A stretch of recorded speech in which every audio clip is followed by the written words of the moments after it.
Okay, I'm not gonna lie. It was a weird feeling and sensation that I had when you see the scene of Kyros as a toy holding Scarlet while she's dead there dying and he can't do anything. He can't even feel her warmth. It was just very strange of a feeling, to say the least, because it's like, this is so sad, and at the same time it's like bizarre because he's like just got turned into a toy, so he can't even feel. It was, I guess, to put it in a way, it was like tragic. It was tragic and just weird at the same time. I don't know. So majority of this episode was basically the flashback, the remainder of what happened in Kyros' past, and things from his perspective of what happened with Doflamingo. And I guess one of the things that takes away from, like, you know, the shock value of anything is that we've already seen this flashback in a way, but it was just basically from a different perspective, and it was obviously leaving out Kyros' story, because if you think about it, we saw the whole thing from King Riku's eyes, or basically what happened to King Riku and how the kingdom was enslaved and everything by Doflamingo. So we're seeing it again this time with this particular episode,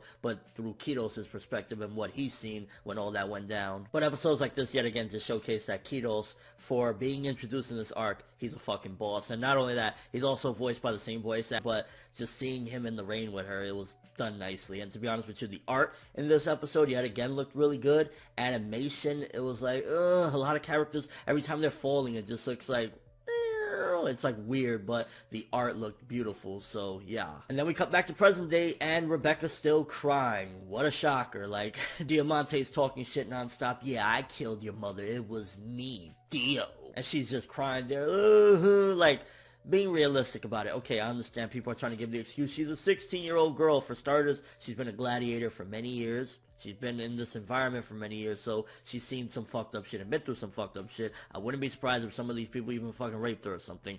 She was in a fucked up situation for a long time. So you put it in that perspective, like, okay, she's been through that.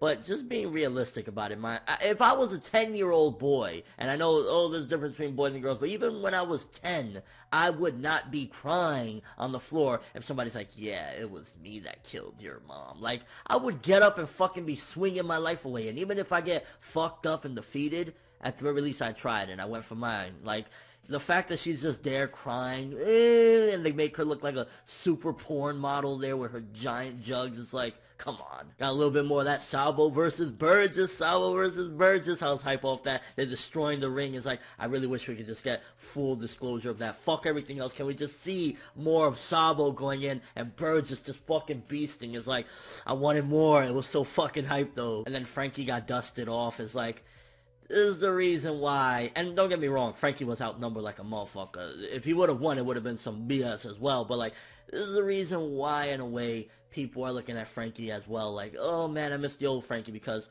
just seeing him lose, kind of like, you know, getting fucked up and everything is like, I think personally that it adds a little bit more to the, you know, credibility of the struggle that they're going through, because, like, you know, Frankie just got dusted. He's on the ground, fucked up, bloody, and everything, so I think that adds more, like, holy shit, the Straw Hats are in a bind, but I can see why people would be pissed off. It's like, Frankie, he just jokes around, people don't care for his design, and then we come to Dressrosa and he gets annihilated. So, yeah. And then we got something else in this episode. So they squeezed in towards the end a lot more content than the actual flashback. Because the flashback, it was just like, you know, dragging in this episode. Last week's episode, they did it really nicely. This week, it was dragging for a while up until the end. But then we also have the stuff with Usopp and Sugar. And I was just cringing a little bit, just seeing her talk down to him like he was shit, and then putting the poison thing in his mouth, and I was just like, Jesus Christ, the way they fucking did that, it was crazy. And like, they put a lot of detail in the art. Again, like, they got a really good artist to do the art for this episode, because when, you know, her eyes were popping out of her head and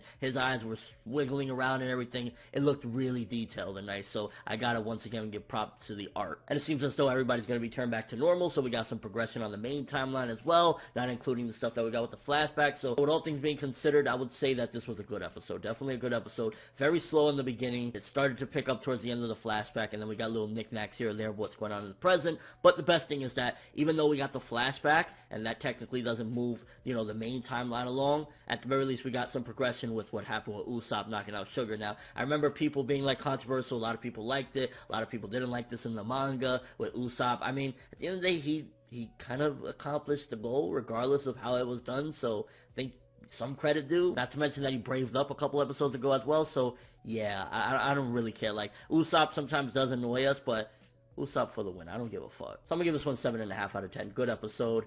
Slow again, but overall I think they did a fine job. And I mean, at the end of the day, the animation is sometimes very just but the art was looking beautiful. Let me know what you thought of this one though. How did you feel about Kyros? Like, they made me care about a character that isn't gonna probably be that major to, you know, the grand scheme of things in the story, but they did a good job with it. And how did you feel about Usopp knocking out Sugar and everything that was happening in the main timeline? Is like, fucking hell, Usopp did it in a comedic way, but nonetheless, he did it. But that's all I have for this review. Thanks for watching. Hope you enjoyed. If you liked anything I had to say or enjoyed the video, drop me a like. I'd greatly appreciate it. And if you haven't subscribed, if you